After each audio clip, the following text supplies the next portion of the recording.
మనిషి యవ్వనంలో డబ్బు కోసం ఆరోగ్యాన్ని పోగొట్టుకుంటాడు. వృద్ధాప్యంలో ఆరోగ్యం కోసం డబ్బును పోగొట్టుకుంటాడు. ఆరోగ్యం ఆస్తి కన్నా మిన్న. ఆరోగ్యం లేని ఆస్తి సున్నా. ఆరోగ్యం విషయంలో స్వార్థంగా ఉండండి. ఆస్తి విషయంలో నిస్వార్థంగా ఉండండి. అప్పుడు అందరి మెప్పు పొందుతారు. వ్యాయామం చేయడానికి సమయం లేదనేవారు భవిష్యత్తులో జబ్బులకు సమయం కేటాయించాల్సి వస్తుంది. తిండి విషయంలో నాలుకను ఆధునంలో ఉంచుకునేవాడు యోగి.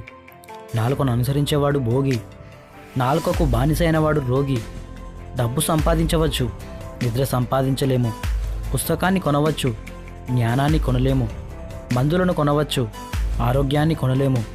పగను సంపాదించవచ్చు, స్నేహాన్ని కొనలేము. ఆయుధాన్ని కొనవచ్చు, ధైర్యాన్ని కొనలేము. కంటి అద్దాన్ని కొనవచ్చు, కంటి చూపు కొనలేము. భోగాలకు ఖర్చు చేసి రోగాలను తెచ్చుకోకు. మంచి పనులకు ఖర్చు చేసి పుణ్యాన్ని పెంచుకో. ఆ పుణ్యమే నీ రాతను నిర్ణయించునని తెలుసుకో. ధనంతో పరుపును కొనవచ్చు, కానీ నిద్రను కాదు. ధనంతో విలాస వస్తువులు కొనవచ్చు, కానీ సంతోషాన్ని కాదు. ధనంతో దేవాలయాన్ని కొనవచ్చు, కానీ భగవంతుని కాదు. దాచిపెట్టి ఏం చేస్తావు? జోబు అయినా ఉండదు ఆ శవం మీద గుడ్డకు.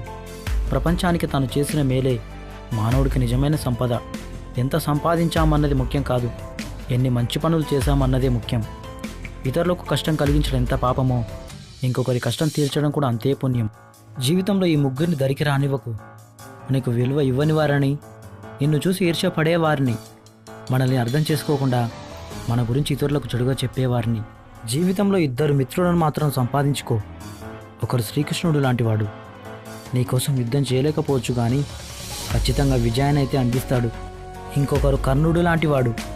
ఎప్పుడైనా నువ్వు తప్పు చేసినా, అధర్మం వైపు నిలబడినా ఖచ్చితంగా నీ వైపు నిలబడి పోరాడేవాడు.